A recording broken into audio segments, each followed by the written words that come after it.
Hello, Pigaholics. I have another challenge lock. This one comes from down under from Mr. Robert Higgins. Rob H. This one is called Drinks Time, and it is a Lockwood, and it's got a funky little keyway in there. Pretty open enough to get picks in there. It was tensioning. It has this little wing on the top of it, and you put the wrong type of tension wrench in there and it just folds over. It doesn't lock in there like you want it to. So kind of fun that way. Here's the key. It comes mummified. I didn't need it. He says that the keys always work.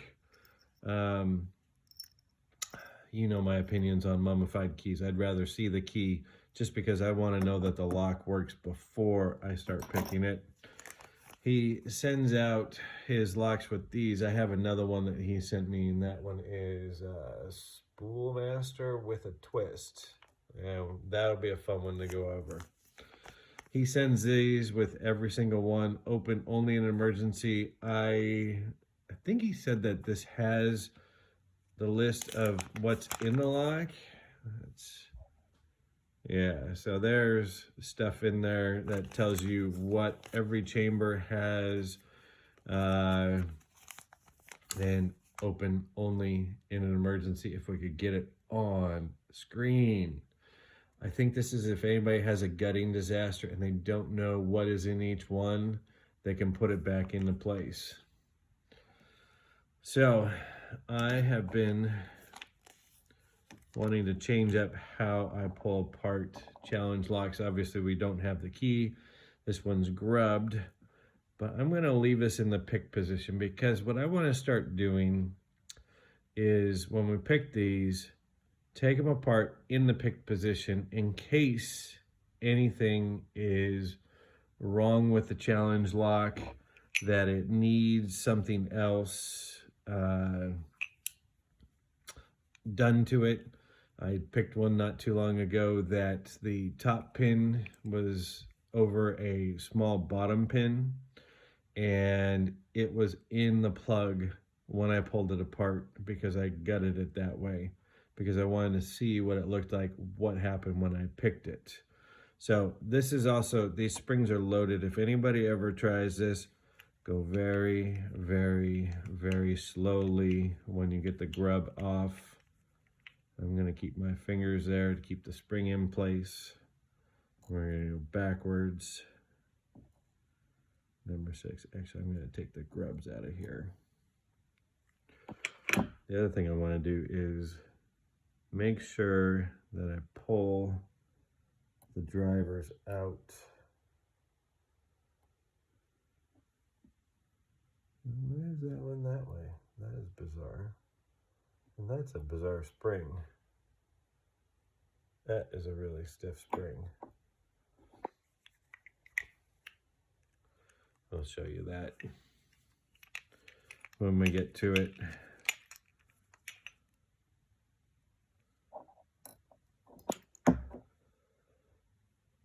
When doing grubs, yeah, it's another one of those springs. I wonder what those are. They're not lock springs. That is a beautiful spool.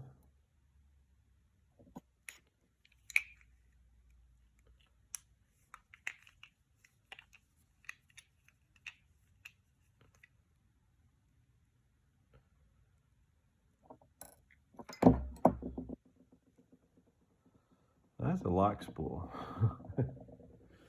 Now we're not putting these in the right spot, but that's okay. Oh, wow. Robert, that's some pretty pins. Wow, these are well-made pins. He's been doing this for a while. This is my first experience with his stuff. He sent these to me, which I will pass on to the community. Bronze spring. We're a whole chamber off, but that's okay. We're just going to keep going it that way. Huh. Yep, there it is. That one came out that way. Didn't want to come out. Looks like a few of these are threaded chambers, and you can do that when you get the grubs on there.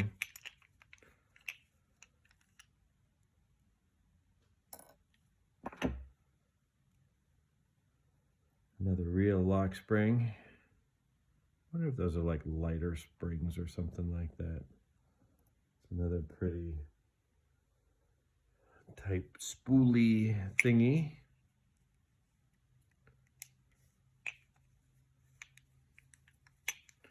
I'll give you a nice close-up of these. This was a fun lock, a little bit of a pain in the butt. Took probably about 40 minutes to pick.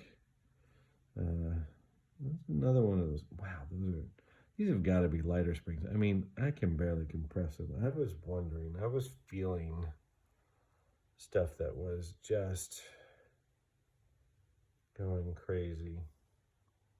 It's funny too, because I think this one, yeah, it is kind of tapered on the back, but I bet the number 6 has a tapered bottom pin in it. Are these gonna come out nicely?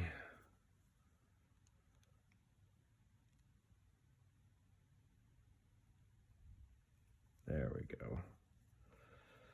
I want to take this out pristine because I want to see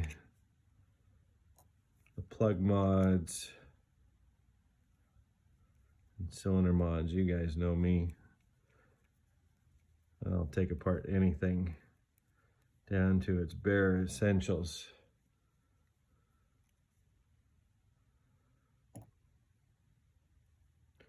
That's kind of cool. Plus, I've never pulled apart a Lockwood, so I wanted to see what this looked like anyways. Yep. Drinks time. Oh, now we can see we have a medium, a really high, a medium, a medium, a medium high, and a higher on that. Let's see, which way were we going? We're going backwards with this. Number 1, just a serrated. I see threading in there too. Number 2 is a standard. Number 3 is another serrated, along with threading. This one's probably a standard too because it's so small. And overset trap.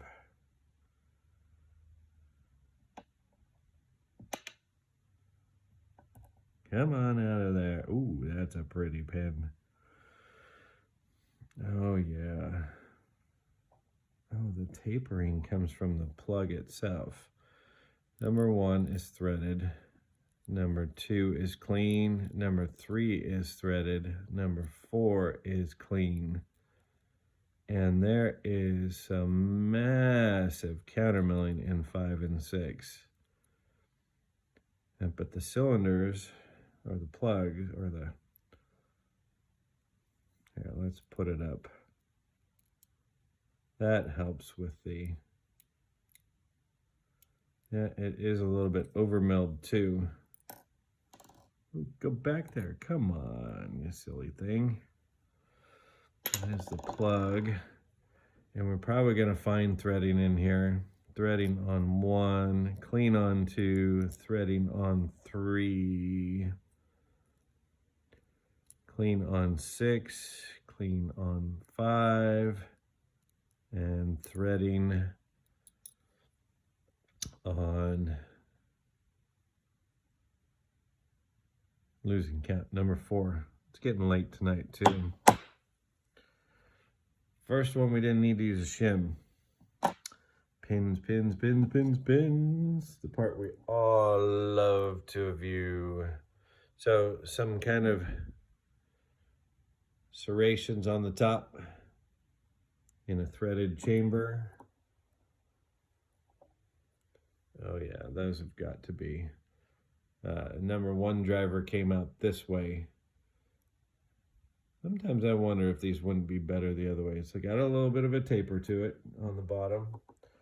You don't need to see a standard pin. You've seen those all before. Number 2 driver, a little bit of a spooling action going on it. Number 3 bottom pin, once again, some light serrations in that threading. And the top driver, are we even on focus? I'm sorry, I'm not even paying attention to where I'm at.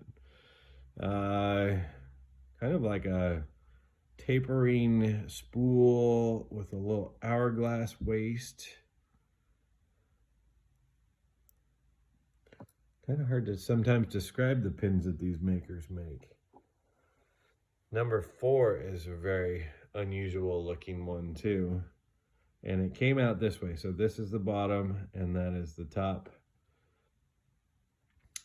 Just an elongated, wobbly, serrated driver. We're going with that. Number 5 bottom pin is a overset spool. That is some pretty clean work there. This one, I knocked this one. It didn't come out this way.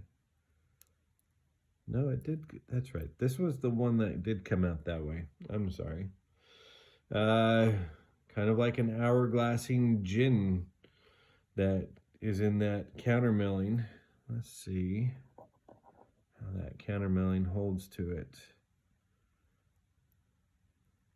It's not a locking type of counter milling. It's a recessed, so it's still tough, but it's in there. Yeah, that one's upside down. Number 6 bottom pin. A lot of extra work done on it. Overset serrations. And number 6 came out this way. So your bottom is here.